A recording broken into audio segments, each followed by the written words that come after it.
Okay, hello everyone.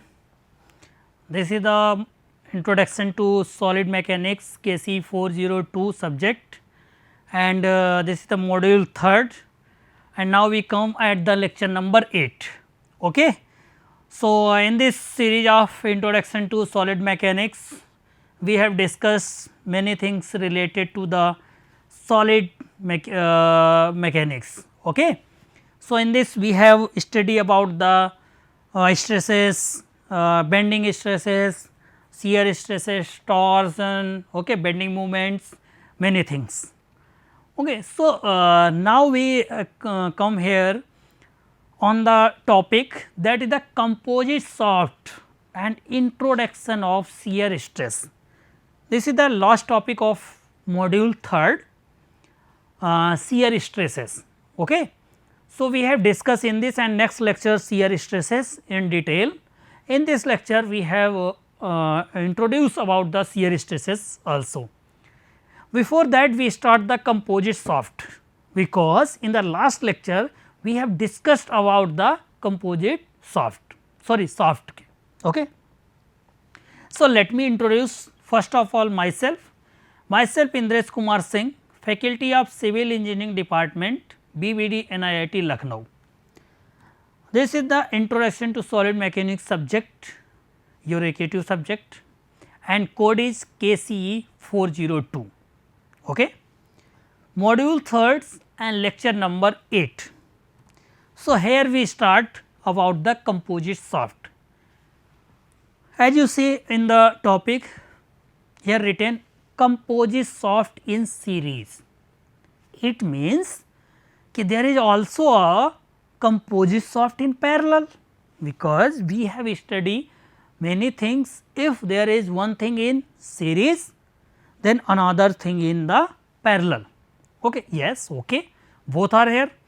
कि अगर एक सीरीज में है तो दूसरी पैरेलल में भी होगी, तो हम दोनों केस पढ़ेंगे. तो दोनों केस पढ़ने के लिए आपको क्या समझना है कि इस सॉफ्ट के बारे में हमने पढ़ा क्या अभी तक. उस सॉफ्ट में कि अगर सॉफ्ट पे आपका टॉर्सन था, टॉर्क अप्लाई हो रहा था, तो आपकी जो इक्वेशन आई थी वो क्या आई थी इक्वेशन. ओके. तो वो आपकी इक्वेशन जो आई थी वो आपको देखना है कि T upon J, tau upon R और जी थीटा अपान एल. ठीक है. इसी इक्वेशन को हम अप्लाई करेंगे कि कभी कभी जो मेंबर आपको एक एंड पे फिक्स था और मेंबर अगर इस तरीके से आपका ये सॉफ्ट थी, यहाँ पर आपने कोई टॉर्क टी अप्लाई किया था, तब ये रोटेशन हुआ था. अगर रोटेशन की बात करें, ये तो हमारी एक्सिस हो गई और इस पॉइंट पे ये फाई हो गया, और अगर यहाँ पर हम रोटेशन बनाएं तो हमने देखा था this is the theta radius R. ठीक है. तो इस रोटेशन के कारण जो थीटा आया था उससे हमने ये इक्वेशन ड्राइव की थी. तो वहां पर तो एक मेंबर सिंपल सा बना हुआ था, उस मेंबर में आपको कोई प्रॉब्लम नहीं हुई. उसका डेरिवेशन आपने समझ लिया, टॉर्सन इक्वेशन क्या होती है वो चीज़ आप जान गए. बात आई उसके आगे कि कितना पावर ट्रांसमिट कर सकता है, तो उसका भी फार्मूला आपको पता चल गया, बता चुके हैं लास्ट क्लास में. अगर नहीं आपको ध्यान है आप लास्ट लेक्चर देख सकते हो. ठीक है. अब देखिए कि यहाँ से जब मैक्सिमम शियर स्ट्रेस की बात की, ये भी हमने ड्राइव कर ली. ठीक है. यहाँ पे मॉडुलस ऑफ रिजिडिटी भी फाइंड कर लिया, थीटा एंगल ऑफ ट्विस्ट भी फाइंड कर लिया. ठीक है. लेंथ क्या है इस मेंबर की, टोटल लेंथ. दिमाग में बात ये आई कि इस पे टॉर्क जो प्रोड्यूस कर रहे थे, ये जो अप्लाई हो रहा था, साथ में हमने अगर इसके बेंडिंग मोमेंट भी अप्लाई किया, तब क्या होगा. तो जब टॉर्क और बेंडिंग मोमेंट दोनों किए हमने अप्लाई, तो combined torsion and bending moment की भी इक्वेशन ड्राइव की है. वहां पर क्या आ रहा था कि जो इक्विवेलेंट बेंडिंग मोमेंट आ रहा था आपका ME, वो आपने देखा होगा 1/2, उसका जो फार्मूला आया है ME का, वो 1/2 ब्रैकेट में m plus under root m plus T square. तो फिर इसी के साथ कि जो इक्विवेलेंट टार्क आया होगा वो क्या था, तो उसकी भी इक्वेशन आपने इक्विवेलेंट की देखी है, under root m square plus torque square, जितना भी अप्लाई किया. अब बात तो यहाँ तक हो गई कि चलिए तो सर आपने अप्लाई कर दिए थे, उसके कारण आ गए. अब बात आई कि अगर कोई मेंबर है वो मेंबर पूरा मेंबर बनने में अगर कुछ चीज़ें 2 बार डिफाइंड हुई, डिफरेंट हो गई, तब क्या करेंगे? मान लीजिए हमें ऐसी डिज़ाइन चाहिए, ऐसी रिस्ट्रिक्शंस आ जाएं कि हम सेम क्रॉस सेक्शन नहीं बना सकते। अगर नहीं आप बना सकते हो सेम, तो आप उसको चेंज कर सकते हो, और जब चेंज कर दोगे तो एक नया नाम मिल जाएगा कंपोजिट सॉफ्ट। कंपोजिट सॉफ्ट जैसा कि आपको डायग्राम में दिख रहा होगा कि यहाँ पे 2 सॉफ्ट हमारी हैं, एक ये है और एक ये मेंबर है, 2 लग रहा है कि ऐड हुए हैं।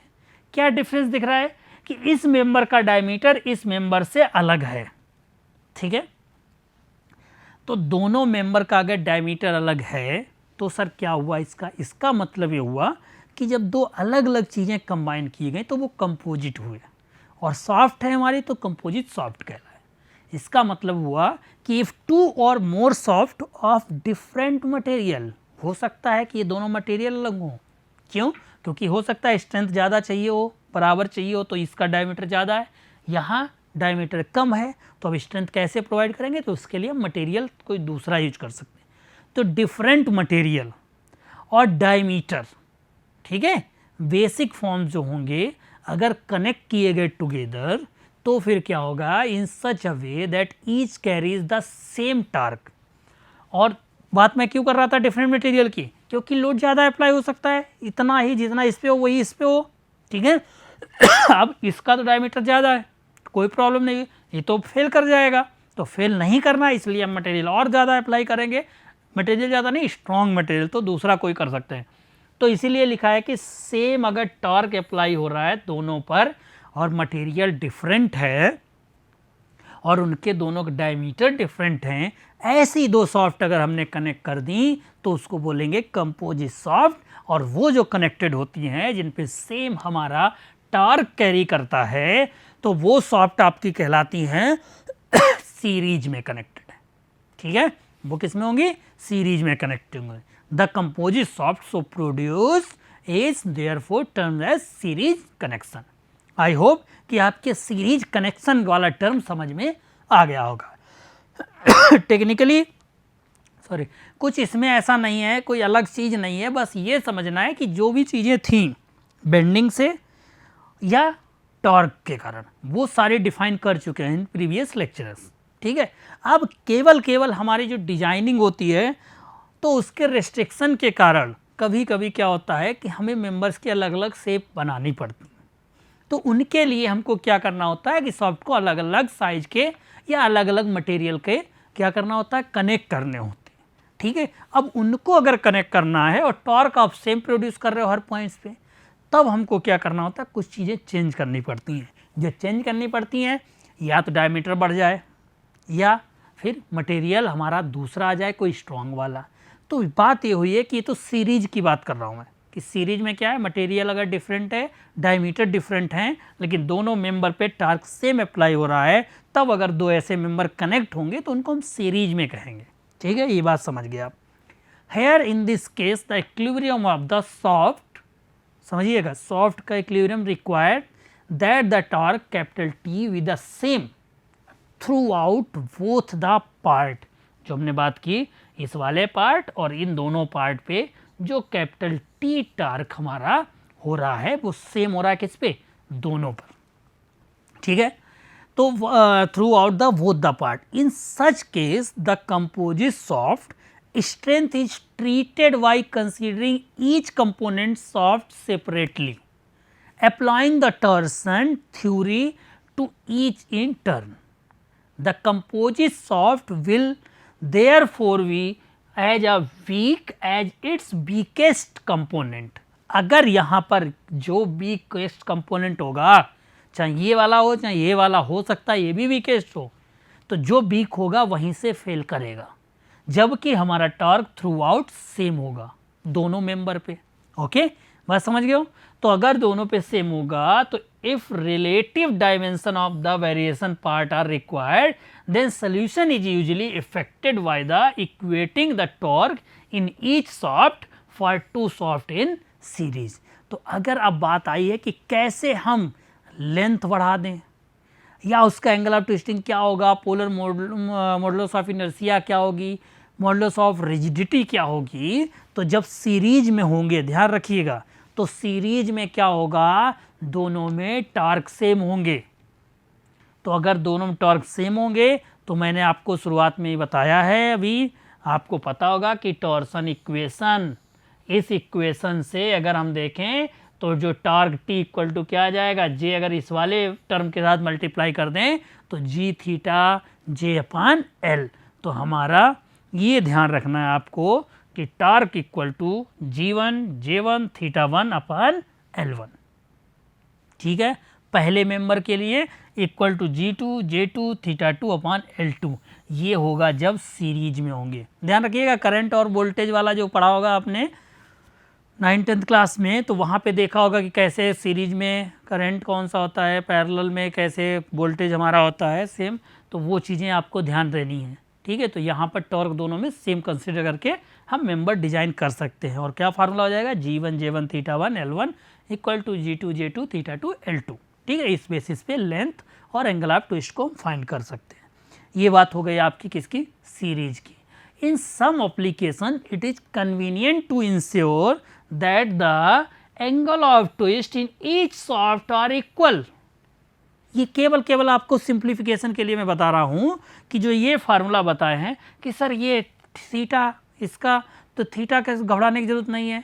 थीटा ऐसा हो सकता है कि हमारी सिंप्लिसिटी के लिए हम इतना मान सकते हैं कि दोनों मेंबर में मोस्टली केसेस में कंसीडर करके चलते हैं कि हो सकता है इक्वल ही रहे। अगर इक्वल रहेंगे तो अब हम क्या करेंगे, थीटा 1 इक्वल टू थीटा 2, इसका मतलब क्या हुआ, यहाँ से थीटा 1 थीटा 2 दोनों कैंसिल। ठीक है, अगर थीटा 1 थीटा 2 दोनों कैंसिल हो जाएंगे सर, और मटेरियल अगर सेम हो, ठीक है, तो अगर मटेरियल सेम होगा तो कहाँ से स्ट्रेंथ लाओगे, अगर टॉर्क सेम है कुछ लेंथ बढ़ा देंगे उसकी, अगर ऐसा कन्वीनियंस होगा। तो इसीलिए मैंने लिखा है कि some application to it's convenient. अगर कन्वीनियंट है तो मटेरियल अगर सेम होगा फॉर द सिमिलर मटेरियल, तो सिमिलर मटेरियल के लिए क्या हो गया, मॉडुलस ऑफ रिजिडिटी दोनों की सेम ही होगी, मॉडुलस ऑफ रिजिडिटी सेम होगी, और थीटा 1 थीटा 2 भी सेम होंगे। तो अगर ये दोनों सेम है तो यहाँ से हमारा जी जी भी कैंसिल। तो हमारी इक्वेशन क्या बची, J1 upon L1 equal to J2 upon L2। ठीक है, J1 upon L1 equal to J2 upon L2। अगर हम यहाँ पर इन दोनों टर्म को एक तरफ लिखें तो हम लिख सकते हैं L1 अपान L2 और equal to J1 upon J2। अब ये रिलेशन आपके लिए काफ़ी इम्पोर्टेंट है। ठीक है, ये रिलेशन बहुत इम्पोर्टेंट है कि जब आपके कोई कंपटीशन एग्जाम में अगर कोई ऐसी प्रॉब्लम आती है जहाँ पे आपको कंपोजिट शाफ्ट दे दी गई है सीरीज में, और वहाँ पे अगर आपसे मॉडुलस ये पूछ दें लेंथ दूसरे मेंबर की एक की गिवन है, ठीक है, तो फिर डायमीटर गिवन है दोनों के, देन आप कैसे फाइंड करोगे, तो पूरा सब फाइंड नहीं करने, डायरेक्ट ये रिलेशन यूज कर सकते हो। ठीक है, और इसमें आएगा IQ के एग्जाम में तो आपको न्यूमेरिकल ऐसा कुछ दे सकते हैं, तो उसमें आपको ये रिलेशन यूज कर सकते हो। The total angle of twist at the free end must be the sum of the angle theta 1 equal to theta 2 over exact x x section, वो तो लिखा हुआ है। ठीक है, तो ये रिलेशन जो आपका आया है ये सीरीज के लिए आपका आया है, तो आपको ध्यान रखना है कि सीरीज में जो हमारा रिलेशन आ रहा है वो क्या होगा जब दो शाफ्ट हमारी कंपोजिट हुई हैं। ठीक है, ये बात ध्यान रखिएगा। मेन आपका ये वाला था, लेकिन जब यहाँ पे हमने कुछ चीज़ें मानी कि थीटा 1 थीटा 2 इक्वल हैं, तब हमने उसको सिंप्लीफाई किया है। और मटेरियल सेम, अगर डिफरेंट मटेरियल हो तो ये इक्वेशन यूज करोगे, सेम है तो हम इसको यूज कर सकते हैं। ठीक है, बात हो गई सीरीज की। सीरीज कब होगी, जब हमारा डायमीटर या सेम हो या मटेरियल डिफरेंट हो, तो वो हो गई। अब आ रहे हैं कि सर फिर पैरेलल क्या कहेंगे, और देखने में तो ये सेम लग रही है आपको, देखो कनेक्ट जैसे यहाँ पे बना हुआ था, ये वाला मेंबर और ये वाला मेंबर कनेक्टेड तो सेम लग रहे हैं।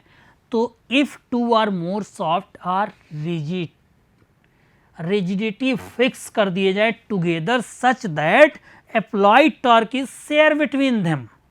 बात थी सीरीज में क्या था, जो टॉर्क था वो दोनों पे सेम आ रहा था, अगर टी यहाँ है तो यहाँ पर भी टी होगा। बट हम मेंबर को जब पैरेलल कंसीडर करेंगे तब क्या कहेंगे कि ये रिजिड होंगे, बिल्कुल रिजिडिटी फिक्स होंगे टुगेदर, और क्या होगा टॉर्क जो हम लगाएंगे वो सेम नहीं होगा। तो क्या होगा, यहाँ पे शेयरिंग होगी। अगर टी टार्क आपने अप्लाई किया तो कुछ टॉर्क ये मेंबर ले जाएगा और कुछ टॉर्क ये मेंबर ले जाएगा, तो आपका पैरेलल मेंबर कहलाएगा। कि पैरेलल में कंपोजिट सॉफ्ट कब होगी, कि if two or more shaft और rigidly fixed together and such that the applied torque is shared between them, then the composite soft so form is said to be the connected in parallel। ठीक है, इतना बस बात आपको ध्यान रखनी है। अब अगर पैरेलल होगी, in this case the angle of twist for each portion are equal, then आपकी इक्वेशन ये हो जाएगी। थीटा हमने यहाँ से गायब कर दिया है। ठीक है, तो T1 torque equal to T2, देखिए वहाँ पे हमने लेंथ निकाली थी L1/L2 J1/J2 आया था। यहाँ पे हमारा टार्क शेयर हो रहा है, तो दोनों सॉफ्ट में क्या होगा, T1 T2 अलग अलग होगा। तो इसीलिए हमने जब इक्वेशन रखी है तो ध्यान से देख लीजिए, थीटा इक्वल टू लाए तो वहाँ से इक्वेशन आ गई। ठीक है, तो अब ये हमारा आ गया T1 L1 G1 J1 equal to T2 L2 G2 J2। ठीक है, दोनों मेंबर की अलग अलग T1 T2 आ गई। तो इन टर्म को अगर हम सिंप्लीफाई करें तो T1/T2 equal to G J1 G2 J2 आ जाएगा। ये किस में होगा, पैरेलल में होगा।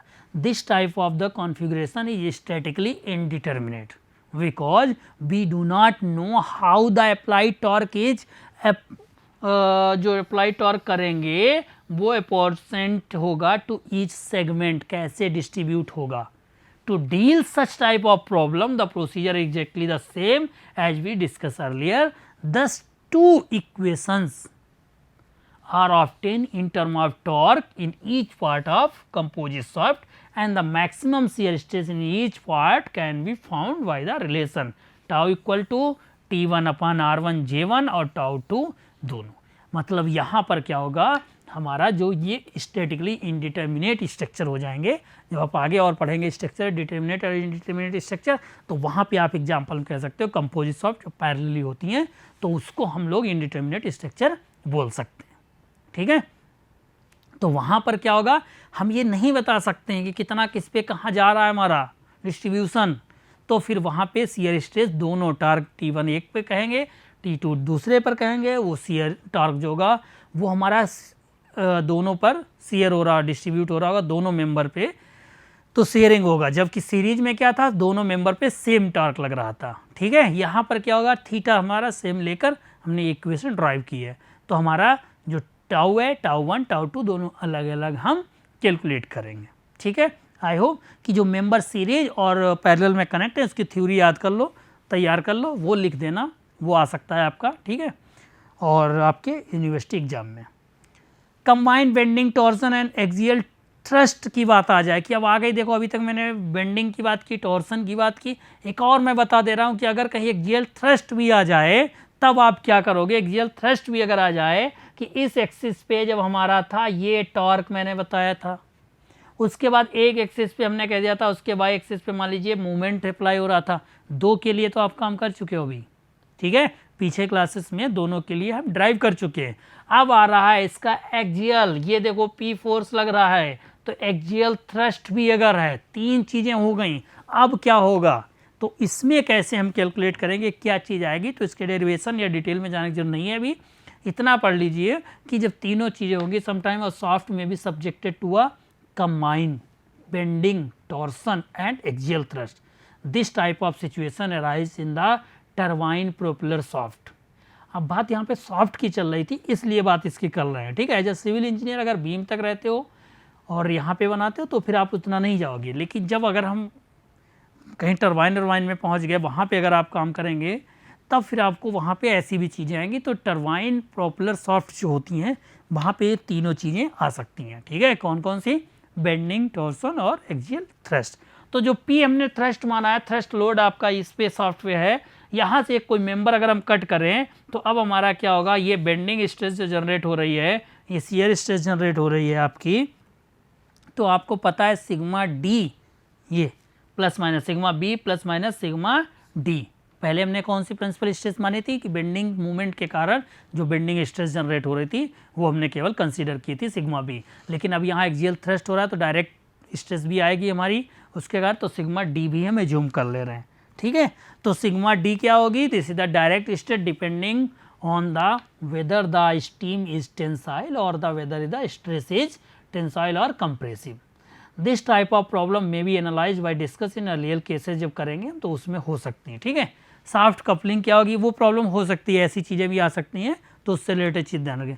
सॉफ्ट कपलिंग क्या होती है, in soft coupling the bolts fails in shear, in this case the torque capacity of the coupling may be determine in the following manners. जो रहेंगे वो आपके कुछ रह सकते हैं, उनको हमने हटा दिया है क्योंकि वो आपके सिलेबस से रिलेटेड नहीं है।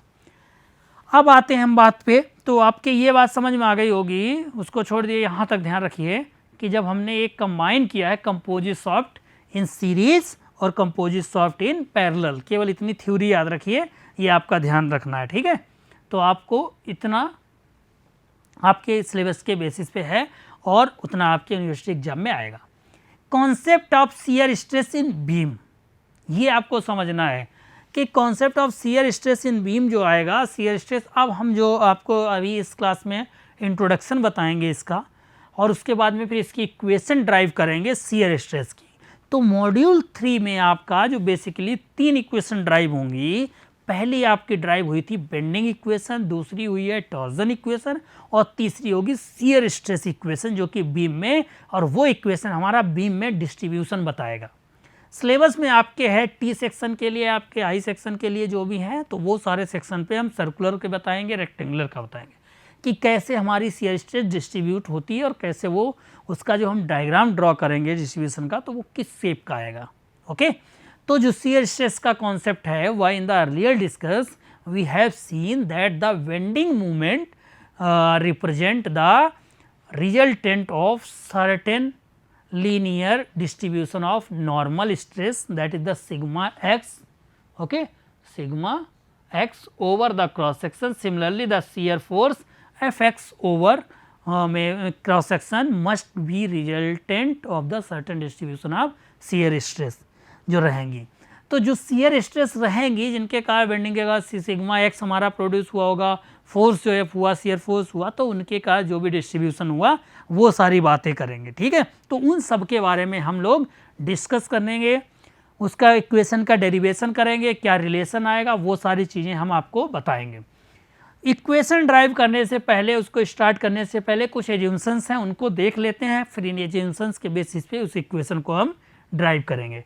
सबसे पहला एज्यूम्शन है stress is the uniform across the width parallel to the neutral axis. जो भी स्ट्रेसेस होंगी वो उसके विड्थ के लॉन्ग हमेशा यूनिफॉर्म रहनी चाहिए, ऐसा नहीं कि कुछ भी चेंजेस हो जाएं, ठीक है। चाहे जो सेक्शन होगा लीनियर ऐसे ही रहनी चाहिए, ठीक है, ये बननी चाहिए लीनियर, ठीक। The presence of the shear stress does not affect the distribution of normal bending stress. अगर हमारी वहाँ पे शियर स्ट्रेस प्रेजेंट है तो वो नॉर्मल बेंडिंग जो स्ट्रेस सिग्मा भी आ रही थी उसको डिस्टर्ब नहीं करेंगे, ठीक है।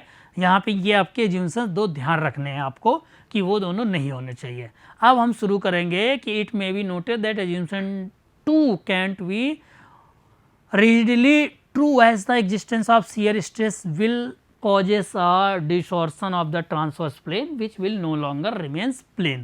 ऐसा हो सकता है, तो ट्रूली नहीं होता है, तो कभी कभी इनको हम चेंज करते हैं। तो ये एज्यूम्शन लेकर चलेंगे। अब हम शुरू करेंगे उसका डेरिवेशन, जो कि नेक्स्ट क्लास में आपको हम बताएंगे। Okay, thank you class.